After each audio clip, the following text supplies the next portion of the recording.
नमस्कार विद्यार्थी मित्रांनो, केमिस्ट्री सीटी 2026 तयारी याच्या सिरीजमध्ये आपण आज ट्रिग्नोमेट्रिक फंक्शन याच्यामध्ये सोल्युशन्स ऑफ ट्रायंगल्स याच्यावरती आपण आज MCQ बघणार आहे. याच्या आधी आपण पेपर फर्स्टचे बाकीचे topics matrix, mathematical logic, trigonometry equation आणि स्ट्रेट लाईन याच्यावरती MCQ बघितलेले आहेत. त्याचेही व्हिडिओ आपल्या चॅनल्सवरती अवेलेबल आहेत. जर तुम्हाला पाहिले नसतील याच्या आधी तर तिथे जाऊन नक्की पहा.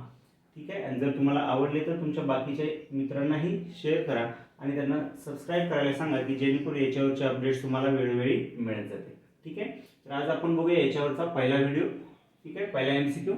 In a triangle ABC if A equal to 5 B equal to 7 sin A is equal to 3/4 then possible number of triangles are. Solutions of triangles मध्ये आपण बघितलेलं आहे. याच्यामध्ये कोणकोणते पॉईंट्स असतात? Sine rule, cosine rule, projection rule. तर याच्यामध्ये सरळ दिसते sin A equal to 3/4 आहे. लेंथ 2 दिलेली आहे. याचा अर्थ आपल्याला साइन रूल वापरावा लागेल. आणि साइन रूल काय आहे? A divided by sin A is equal to B divided by sin B is equal to C divided by sin C. ठीक आहे. आणि याच्यामध्ये आपल्याला दोन लेंथ ऑलरेडी माहित आहेत आणि एक अँगल माहित आहे. तर याच्यामुळे मिळणार आहे काय बघा, A आहे आपला 5 divided by sin A. sin A sin A ची व्हॅल्यू आपल्याला माहित आहे बघा. काय आहे sin A ची व्हॅल्यू आपल्याला 3/4 इज इक्वल टू B आहे आपला 7 डिवायडेड बाय sin A. हे दोनच आपल्याला सफिशियंट आहे, C ची गरज नाही. आणि हे जर आपण सॉल्व केलं तर मिळणार आहे काय बघा, 3/4 म्हणजे वरती आला की 4/3 होईल. म्हणजे 5 into 4 20 divided by 3 is equal to 7 upon sin B. आणि त्यामुळे आपल्याला मिळणार आहे काय बघा, sin B is equal to 20 sin B इकडे घ्या, 20/3 इकडे घेतला की काय किती येणार आहे बघा, 3 into 7 that is 21 divided by 20.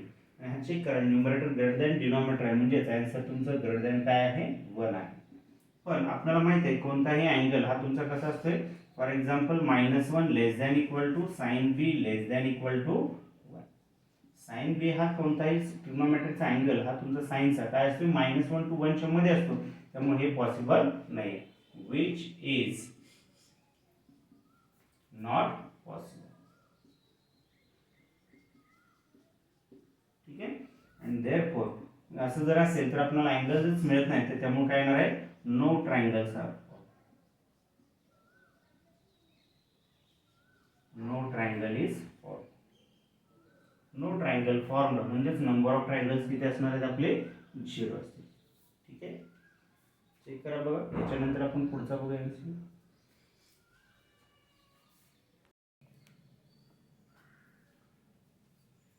बघा नेक्स्ट MCQ आहे. In a triangle ABC B plus C upon 11 C plus A upon 12 and A plus B upon 13 is equal to, then value of cos B is, option is 17/35, 17/17, 19/35 and 19/70. ठीक आहे. बघा देताना त्याने 3 ratio दिलेले आहेत आणि तिन्ही रेशो इक्वल आहेत. तर याचा अर्थ आपण हे रेशो K च्या मल्टिपल्स आहेत असं कन्सिडर करू शकतो. म्हणजे येणार आहे काय बघा, B plus C divided by 11 is equal to C plus A divided by 12 is equal to A plus B divided by 30 is equal to K assume करूया. म्हणजे तिन्ही पण K च्या मल्टिपल्स आहेत. आणि असं जर केलं तर आपल्याला इक्वेशन्स बघा काय काय मिळतील. First B plus C equal to K करा, म्हणजे तुम्हाला मिळेल B plus C is equal to 11K. ठीक आहे. याला इक्वेशन 1 म्हणूया. तसंच C plus A घेऊया. C plus A is equal to 12 into K, 12K मिळेल. याला इक्वेशन नंबर 2 कन्सिडर करूया. Next A plus B is equal to 13K मिळेल. ठीक आहे. याला इक्वेशन 3 मिळेल. आणि याच्यावरून आता आपण सरळ दिसेल दोन व्हेरिएबलची इक्वेशन्स आहेत, सायमल्टेनियस इक्वेशन. हे आपण सॉल्व करूया. फॉर एक्झाम्पल बघा, आपण हे जर सॉल्व करायचं म्हटलं या दोन्हीचं सॉल्व करूया. फर्स्ट इक्वेशन सॉल्व काय करूया बघा, इक्वेशन 2 - 1 करूया की जेणेकरून A - B मिळेल आणि ते A plus B मिळालं. इथून पुढचं कॅल्क्युलेशन तुम्ही वेगळ्या पद्धतीने तुमच्या मेथडने करू शकताय. मी इथं करतो A आणि B, म्हणजे इक्वेशन 1 आणि 2 हे सॉल्व करतोय. काय करतो, इक्वेशन 2 - 1. त्यामुळे येणार आहे काय बघा, A plus C is equal to 12K आणि मायनस असणार आहे B plus C is equal to 11K.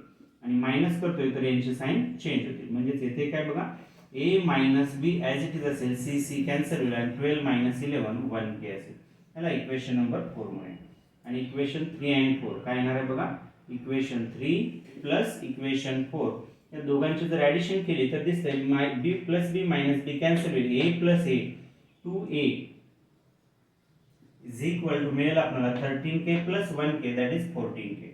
म्हणजे तुम्हाला a इज इक्वल टू मिळतोय 7k. चेक करा. ठीक आहे. याच पद्धतीने a ची व्हॅल्यू जर आपण याच्यामध्ये ठेवली तर a येणार आहे किती बघा 7k, RHS ला गेला की मायनस होईल 12 मायनस 7 5k म्हणजे तुम्हाला c मिळेल तुम्हाला 5k. ठीक आहे. C5 मिळाला की तुम्ही थोडक्यात त्या दोन्हीपैकी कुठेही ठेवू शकता. फॉर एक्झाम्पल मी इथं ठेवतो 5k, RHS ला गेला की 11 मायनस 5 6k म्हणजे तुम्हाला b मिळेल 6k. चेक करा बरोबर आहे तर कॅल्क्युलेशन. आणि आपल्याला विचारलेलं आहे cos b. चेक करा तिन्ही साइड्स लेंथ माहिती आहे आपल्याला आणि अँगल विचारलाय, याचा अर्थ आपण इथं कोसाइन रूल वापरू शकतो. आणि कोसाइन रूल काय आहे बघा, cos b is equal to जो अँगल घेतलेला आहे तो सोडून बाकीच्या दोघांच्या स्क्वेअरची सम घ्यायची म्हणजे a square plus c square minus जो अँगल विचारलाय त्याच्या लेंथचा square divided by 2ac.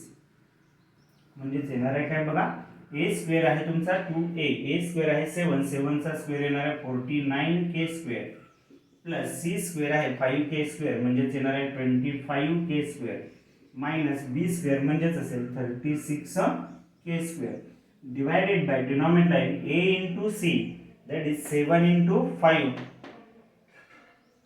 a into c that is 7 into 5 that is 35, k into k square आणि into 2 as it is. म्हणजे न्यूमरेटरला चेक करा k स्क्वेअर आहे, डिनॉमिनेटरला पण k स्क्वेअर आहे, common काढून cancel करू शकता आणि न्यूमरेटर जर सिम्प्लिफाय केला तर मिळते काय बघा तुम्हाला answer 49 plus 20 69 64 sorry 74 minus 36 that is तुम्हाला मिळेल 38 डिवाइडेड बाय आहे 35 into 2 70 म्हणजे 38 डिवाइडेड बाय 70 म्हणजे तुम्हाला मिळते काय बघा cos b is equal to 38 divided by 70 म्हणजे तुम्हाला आन्सर मिळालं cos b is equal to 19 divided by 35. Check करा बघा कसं समजले का, आले आन्सर बरोबर, तुमचं पण हेच आले का, कसा वाटला व्हिडिओ नक्की सांगा कमेंट मध्ये. ठीक आहे. आन्सर आलेलं आपलं cos b इक्वल टू 19/35 याचाच अर्थ ऑप्शन सी आपला बरोबर आहे.